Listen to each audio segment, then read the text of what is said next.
Okay, welcome Andreas. Thanks for coming. Hello, yeah, thank you. I'm really glad that you are here today. And yeah, let's start. Yeah. Could you maybe at the beginning introduce yourself a bit more? Yes, of course. Okay, so as you know, I'm Andreas and I'm from Germany. I'm currently studying in the Netherlands here in Breda at NHTV. You probably also know about that university. Yeah, I'm 21 years old and now in the third year of my studies I'm applying for internships and I would therefore really be interested in your placement, of course. Yeah. So our company Blackout is a music label, and maybe you can tell us what excites you about maybe the music industry in general, and maybe what about our specific company. Yeah, well, indeed, I'm a person of music in general. I grew up in a music family. Both my parents played and teach instruments, or my siblings play some instrument. Then at some point I started playing the guitar and the bass.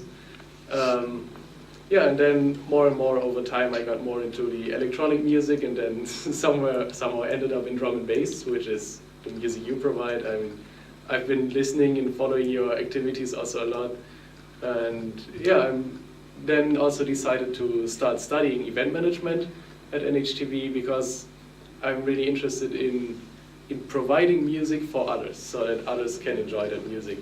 And yeah, that is all my passion, and that is also what I want to develop at your music label. That sounds nice. Is there then a special act you would like to see one day, or your favorite act? My favorite act, it would still be a dream to see DJ Hazard again. That was the first drum and bass act I actually saw live, and it was awesome. But I didn't really know. But then growing more into the scene, I guess I started really liking him, and I would love to see him again. Yeah. That's really interesting because there were many people who said the same, that DJ Hazard was like a really good act, and yeah, we're already trying to get him back. Oh, that So would be great. you can be curious about it. Okay, then the further question, as we really attach importance to a personal level because we want to have employees that are really highly sociable as well in communication, but as well every person has several weaknesses. Could you maybe name one of these? Yes, of course. Well, one of my weaknesses, for example, is that I really have a hard time to say no.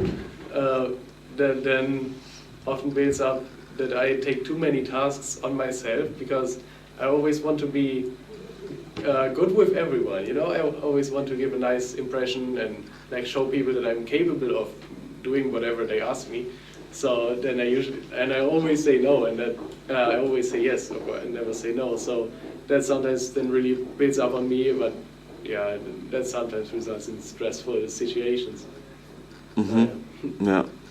And yeah, having talked about your weakness, maybe you can mention some strengths you would consider as yours. Yeah, well, as strengths is then there, or like the other side of that weakness is that I'm very resilient. I'm really taking all the responsibilities then, and I really want to deliver good products and like high quality of whatever I'm doing. If it's just some assignment at school or then organizing an event or so, I really want to make it good. So it's the quality that I strive for, but it's also that I'm really resilient. So I don't mind about not sleeping, for example. I mean, I can just work. I want to finish the work, and then like all the circumstances don't really matter. If I have that task, I really want to fulfill it. And maybe it's a bit of a stereotypical type, but as I'm German, I'm actually really into time planning, being on time. That's one of my values as well. So yeah, I really go for that. Always meeting the deadlines for everything. Yeah. It's quite interesting because, as you know, time planning in the event industry and as well organizing music events is really important. Yes. And you already talked as well and mentioned the high quality you want to provide. Do you have as well maybe an experience of organizing an event or being involved in some organization? Yeah, well, for example, as I did my gap year in the Philippines, they always had a introduction week and also like post week, like after the gap year, and that is always a whole week that has to be organized for those that go on an exchange and those that come back from an exchange. And in that whole week, it's a lot of things going on, like people get to know each other, there's a program, field trips here and there. And the last year I was responsible there, I was one of the team of the organizers. We organized it with 4 people. And I was then responsible for the technological setup, or like the sound engineering, all that stuff, to make sure everybody has the microphones. And then, yeah, it's me that is operating there in the background. You know, I wasn't like there on the stage and like, I don't know, sharing experiences or so. But me at the background, I always made sure that the presentations are there on time, that there is no awkward waiting time in between or so. The microphones are always available. Yeah. Well, that's quite interesting because You can stop the camera. okay, sorry for the interruption. Yeah, no, It was a colleague, you know. When it's busy, there are always people that want something from you. Yeah, okay, it's what happens. Okay. We stopped talking about events that you were involved. Yeah. And from experience, we all know there are some difficulties that occur during organizing such events. Mhm. Maybe you can share experience with the difficulties. Oh yeah. Yeah, I'm thinking about this one event. Okay, when I came to Breda first at the beginning, I was living at a certain student housing, just with some friends, and then they had a huge garden, and they decided to organize again their Halloween party, because they had those Halloween parties every night and every year, and it was just this one night with 2 small stages. It was private, right? It didn't really go for any revenue or so, just to have a nice party around. And so they just involved me in the organization team to ask for my feedback, my thoughts and stuff. So that was really interesting, actually, quite fun. But then I was again responsible for the setup, for the technologies, and especially that I was there to make sure that if something goes wrong with the technique, I was responsible to fix it. I mean, the music has to keep running, right? So there was this one point, like before the build-up of the stages, they of course like gave me the time when I should be there to start building the stage. But then when I went there, it was already almost done, because there was this one, yeah, he was like the head manager, kind of like the most, like, or that student that took most responsible, of course. It wasn't super formal, it was just among students and friends. Mm-hmm. But he was then doing all the setup, and I felt a bit weird, awkward, or even useless, because I thought that I was responsible, but now he just did it. I don't know if he would have trusted me that I'm capable of doing all the build-up or not. So that was really weird. And then, but I just kept going. I didn't confront him or so I just like let him do the build-up, and it was fine. And then, yeah, well, the event started. It was all well, and then at like 4 a.m. or so, like quite at the end of the night, there weren't many people left, but then the music actually went off at the main stage. So there was a problem, and I didn't know how to react anymore, because I don't know how everything is set up. I don't know where all the plugs are, so I cannot really help. But I should be responsible, so that was really weird. The music was then fixed after 10 minutes. It was fine in the end, but just a really weird situation. Mm-hmm.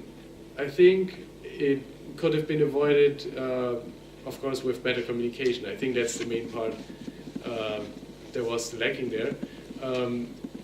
From their side, of course, I mean, from the side of the head manager, he could have told me that he also wants to do the setup a bit with me, or he should have given me a better time to come to the build-up. But also, reflecting on it, I also see that I could have behaved better. I mean, I could have asked him, like, hey, what is up? I thought I was responsible. I should have addressed it immediately. And then, yeah, that probably would have been better. It sounds nice. Thank you for sharing. Yeah, sure. And you talked a lot about passion about music. Mm-hmm. Is it? Are you doing and producing music by yourself? Oh well, well, as I said, I play the guitar and the bass, and I sometimes just sit down and play some songs. I tried myself on producing software like Ableton or Fruity Loops to create some beats. I didn't feel comfortable or satisfied with the products I had.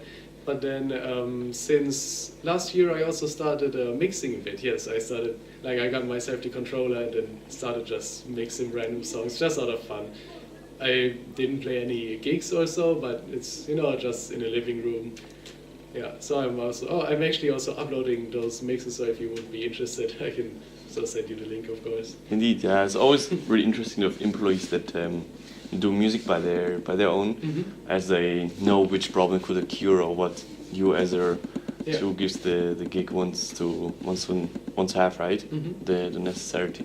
Yeah, and indeed, I think that is a valuable contribution I could make here, because I do know about the music programs. I know what is important, and also I know, I learned at school how to manage and organize the events, but I also know the perspective of the DJs then, what is important to them, what they value, and what is really necessary. Exactly, that's as well what you thought you can contribute to our company? Yes, indeed. Yeah, I think that is the the biggest point of contribution, my passion and knowledge of music in general. Because I really know a lot about it. I know how music works and all the technologies, and then the music programs on the computer, the software. But also, what I would contribute is my international awareness or knowledge, maybe competencies, because we do learn that a lot in school. Because it is an international course, so we always deal with international people from all around the world, basically. But also from my experience from my gap year in the Philippines, I also dealt with so many different cultures already. So I also learned how to adapt and how to deal, how to approach or not to approach certain people. And I do think that is quite important, because you also organize events in different countries, and I think you also come across those problems or situations, and I think I could contribute well with that. Well, that's a really interesting point, because we're obviously always looking for employees with a high professional profile, and this is really good. Thanks. To terminate this job interview, maybe what do you expect from this internship?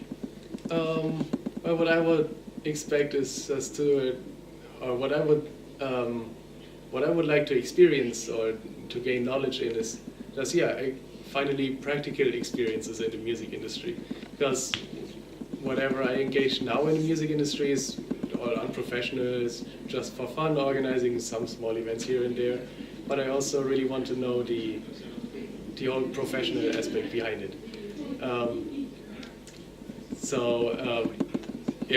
That is just what I would like to Okay. Thanks a lot for being here. It was nice to listen to you, and Okay. you will hear from us. Yes, thank you. All right, thanks.